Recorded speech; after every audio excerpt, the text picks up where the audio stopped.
সুন্দরবনের কৃষকদের আর্থিক উন্নতির জন্য Ramakrishna Mission Vivekananda Educational Research Institute সারা বছর ধরেই কিন্তু বিভিন্ন রকম প্রকল্প নিয়ে আসে এবং বিগত 10 বছর ধরে এই ইনস্টিটিউটের সঙ্গে আরও বেশ কিছু সংস্থা এবং বিধানচন্দ্র কৃষি বিশ্ববিদ্যালয়ের যৌথ উদ্যোগে সুন্দরবন এলাকার মহিলা কৃষকদের জন্য বেশ কিছু প্রকল্প শুরু করা হয়েছে, যাতে মনে করা হয় সেই এলাকার মহিলা কৃষকরাও বর্তমানে আর্থিকভাবে যথেষ্ট সচ্ছল।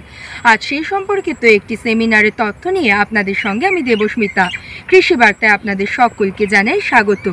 কিভাবে সুন্দরবন অঞ্চলের এলাকার মানুষদের জন্য আর্থিক উন্নতিতে সাহায্য করছে এই সংস্থাগুলি, সেই সম্পর্কিত বিস্তারিত তথ্য এই কৃষি বার্তার আজকের পর্বে আমি তুলে ধরব। বিভিন্ন প্রকল্প কৃষকদের জন্য কতটা কার্যকরী সেটা জানতে বর্তমানে আমরা আমাদের সঙ্গে পেয়ে গেছি Ramakrishna Mission Vivekananda Educational and Research Institute নরেন্দ্রপুরের associate professor doctor Rupak Goswami স্যারকে। আমরা স্যারের মুখ থেকে সরাসরি আজকে সেমিনারের পাশাপাশি এই প্রকল্পের সুবিধার বেশ কিছু তথ্য শুনে নেব। সিএসআইআরও বিধানচন্দ্র কৃষি বিশ্ববিদ্যালয়, সিএসএসআরআই ক্যানিং এবং Ramakrishna Mission Vivekananda Educational and Research Institute এবং Tagore Society of Rural Development গত 10 বছর ধরে সুন্দরবনের গোসাবা অঞ্চলে সাস্টেনেবল ইন্টেন্সিফিকেশন টেকনোলজি নিয়ে কাজ করছেন এবং এই কাজ করবার ফলে আমরা দেখতে পাচ্ছি যে স্থানীয় যে সমস্ত কৃষক আছেন, বিশেষ করে মহিলা কৃষক, তাদের জীবন জীবিকার উপর একটি বিশেষ প্রভাব আমরা তৈরি করতে পেরেছি। এরপর ভবিষ্যতে এই প্রকল্পটিকে কোন পর্যায়ে নিয়ে যাওয়া যেতে পারে তা নিয়ে পর্যালোচনার জন্যই আজকে কর্মশালাটি আয়োজন করা হয়েছিল। এখানে যারা উপস্থিত ছিলেন সেই সমস্ত বিশেষজ্ঞরা নিজের যে সমস্ত বিষয় তা নিয়ে মতামত রাখলেন এবং ভবিষ্যতের কর্মপন্থা কী হতে পারে সে সম্পর্কে একটি দিক নির্দেশ দিলেন।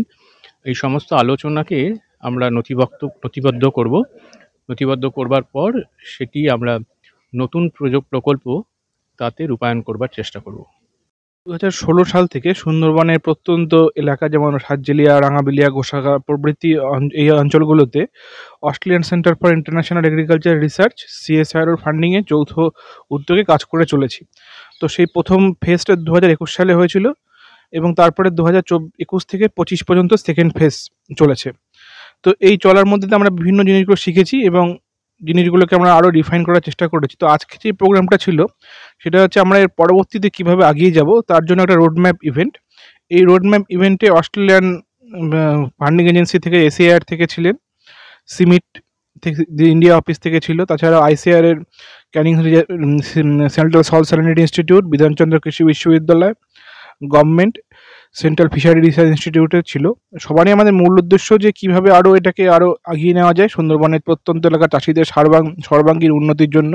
শুধু কৃষিকাজ নয়, কৃষি বাদ দিয়েও কৃষি অনুসারে যে ব্যাপারগুলো আছে, যেমন ধরুন মৎস্য চাষ, পশুপালন, ফডার বা তাদেরকে কীভাবে আরও সুযোগ দেওয়া যায় বা এই জায়গাগুলোতে উন্নতি করা যায়, সেই হিসাবেই আমাদের এই কাজটা আর কি।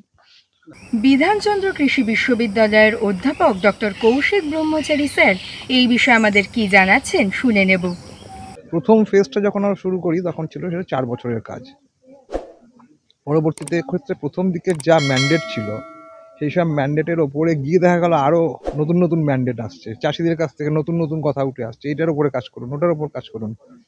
এবং আমার মনে হয় আপনারা যারা মিডিয়া জগতের লোক, তারাও যারা সুন্দরবনকে কভার করেছেন, এর মধ্যে আমি আপনাদের বিভিন্ন ইউটিউবে অনেক সময় দেখি যে সমস্ত কৃষক যা করছে এখন, তাদের কিন্তু এরকমই টেকনোলজিগুলো কিন্তু অনেকগুলোই কিন্তু আমাদের বা ক্যানিং সেন্টার থেকে বা কিছু এনজিও থেকে কিন্তু এগুলো তৈরি। তা এই কাজটা যখন পরের দিকে আবার নতুন ম্যান্ডেট আসে, তখন বোঝা গেল যে রিসার্চের আবার নতুন কিছু বিষয় এসে দাঁড়াচ্ছে। তখন অস্ট্রেলিয়া গভর্নমেন্টের যে Australian Centre for International Agriculture research বা সিএসআইআরও, এরা তখন দেখলো যে তাহলে আমাকে এই প্রজেক্টটাকে আর কিছুদিন টানতে হবে। এর মধ্যে কোভিড চলে আসে। কোভিডের মধ্যেও কিন্তু আমরা সমস্ত কাজকর্ম চালিয়ে গেছি কৃষকদের সাথে।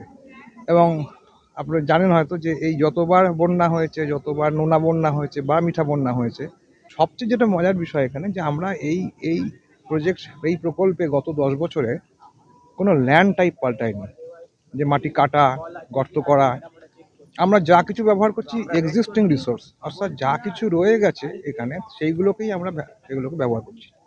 এতদিন ধরে যে কাজগুলো হয়েছে তার উপর দাঁড়িয়ে সুন্দরবনের ওপরে যে রোড ম্যাপ তৈরি করা। এই কাজটা করার আগে তিনটে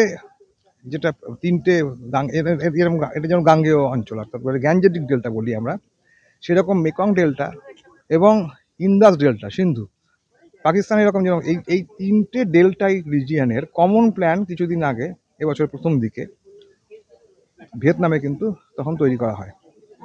এই কমন ডেল্টা প্ল্যান ধরে বিভিন্ন কান্ট্রিতে এই প্রজেক্টটাকে আবার যদি নতুন ভাবনায় ইন্টিগ্রেটেড, অর্থাৎ সমন্বিত ব্যবস্থাপনা যদি করা যায়, যেমন আজকের এই পরিকল্পনায় যেটা উঠে আসছে, সুন্দরবনের মানুষদের যে অন্যান্য পেশা আছে সেই পেশাগুলোকেও আস্তে আস্তে বাছাই করে নিয়ে এসে যেটা লাভজনক এবং মানে পরিবেশ বান্ধব, এইরকম পেশাগুলোকে নিয়ে এসে সেগুলোকেও তাদের লাইভলিহুডের মধ্যে, জীবিকার মধ্যে নিয়ে আসার আপনার চেষ্টা চলছে। অর্থাৎ পরবর্তীতে শুধু ধান নয়, পাট নয়, অন্যান্য ফসল শুধু নয়, কৃষিজ ফসল বলতে শুধু গাছের ফসল, গাছ নয়, তার বাইরে অন্য ফসল, অর্থাৎ সেখানে মাছ, হাঁস, মুরগি, গরু, ভেড়া, এমনকি তার সাথে সাথে যদি তাদের অন্য কোনো এন্টারপ্রেনারশিপের ব্যাপার থাকে, যে কেউ হয়তো মধুর সঙ্গে যুক্ত, কেউ হয়তো জাল বোনায়, এরকম ভাবনা চিন্তা চলছে। এখন এরপর কি হবে না হবে সবটাই নির্ভর করছে যে সরকার, অর্থাৎ অস্ট্রেলিয়া গভর্নমেন্ট, ইন্ডিয়া গভর্নমেন্ট,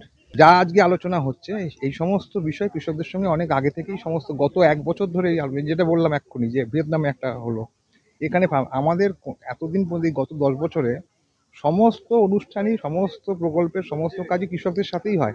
সবচেয়ে শুনে অবাক হবেন যে আমাদের কোনো বিশ্ববিদ্যালয়ের ফার্মে কিন্তু কোনো রকম রিসার্চ আমরা করিনি, সবটাই ফার্মার্স ফিল্ডে রিসার্চ হয়েছে। এবং এই ধরনের সমস্ত অনুষ্ঠানও এই বোধহয় দ্বিতীয় অনুষ্ঠান কলকাতার বুকে হলো গত 10 বছরে।